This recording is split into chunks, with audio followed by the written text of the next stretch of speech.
What's up, guys? It's Lefty here with your daily sports betting picks for Friday, September 10th. We got to stop the bleeding today. It's been a rough week.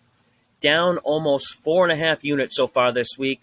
It's been tough adding NFL into the equation, juggling two sports, but no excuse, just produce. We stick to the script. Maybe adjust our goals a little bit. We go from hoping to have a winning week and pick up some units to now being okay with maybe just break even. But we still have the weekend ahead of us, and we're dealing with two sports now, baseball and football. So really, we're not out of it yet. I really like a couple games today, but I first want to recommend a couple MLB Future Bets that I think have some value. Now, I'm not big on preseason Future Bets. I only made a few of them back in March. I just don't like having money tied up like that for months at a time when I could be using that money to make bets. Anyone who's been a part of the Discord community knows I have the Brewers to win the NL Central Division at plus 300 as one of my future bets I made back in March. But as of right now, you can get the Brewers at plus 275 to win the NL Pennant, which I still really think underrates this team a good amount. And actually, there's better prices out there too. FanDuel, I think, has plus 325 right now. And really the way I see this play out is the Brewers will likely end up playing Atlanta in the NL Division Series. And, of course, anything can happen, but I would make the Brewers a decent-sized favorite over Atlanta. And I think at plus 275 or plus 300 odds now to win the NL is a steal. The other future bet I made is the Blue Jays at plus 1,600 to win the AL pennant. And this one seems good for about a half unit, maybe a quarter unit. I do think the Blue Jays grab a wild card spot here, and their offense can handle guys like Garrett Cole or Chris Sale easily in either matchup. It's definitely not a high percentage play, but at plus 1,600, when I don't even think they'd be underdogs by all that much in any series or individual game if they got there, which I think they do. So those are two future bets I made. They won't count on the official daily play record or anything. Just figured it was worth passing along. But enough bullshitting. Let's not waste any more time. I got 3 plays today. First one up, we're looking at an 8-10 start. The Battle of the Sox, red versus white. We got Tanner Houck versus the lefty Carlito Rondon.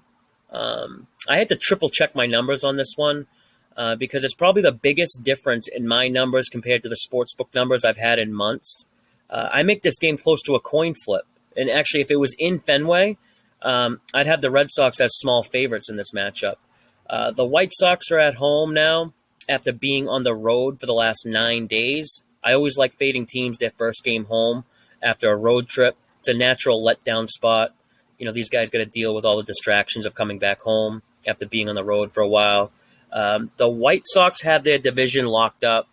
The Red Sox are fighting for the wild card. We got that hungry dog runs faster angle.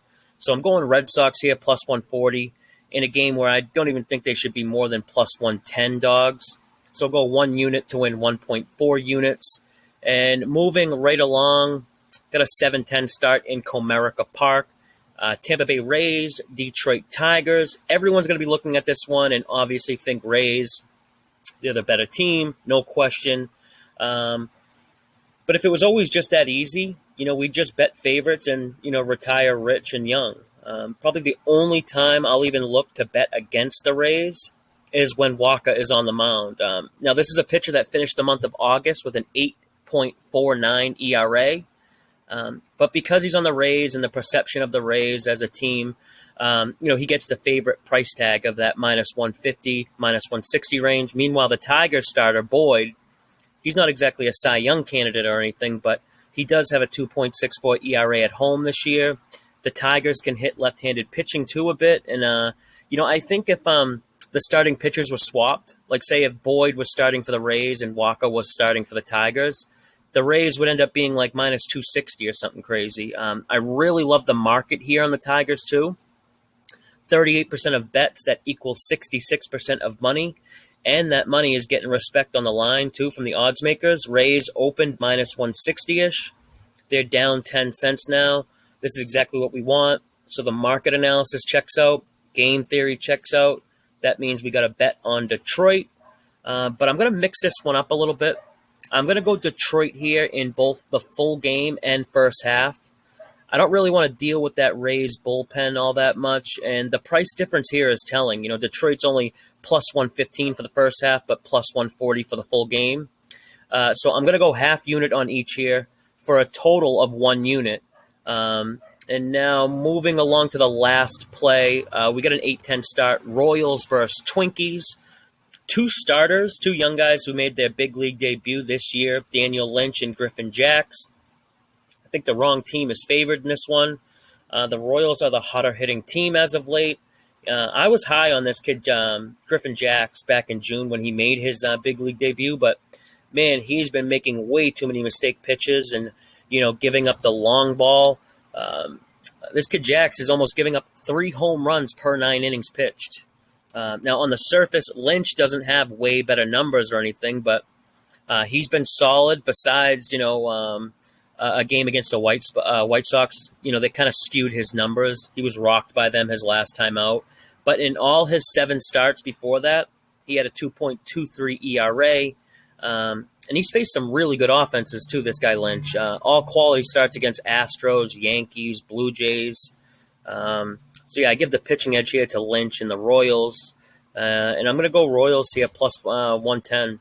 I think they get it done for us again. They got there for us last night. So I'm taking them for 1 unit. And that is going to do it for today. I got a good video coming. Maybe tonight or tomorrow. Make sure to be on the lookout for that. It's on parlays and how to increase the edge betting parlays. We all love doing parlays. It's a good one I think you guys will like. But that's it for now.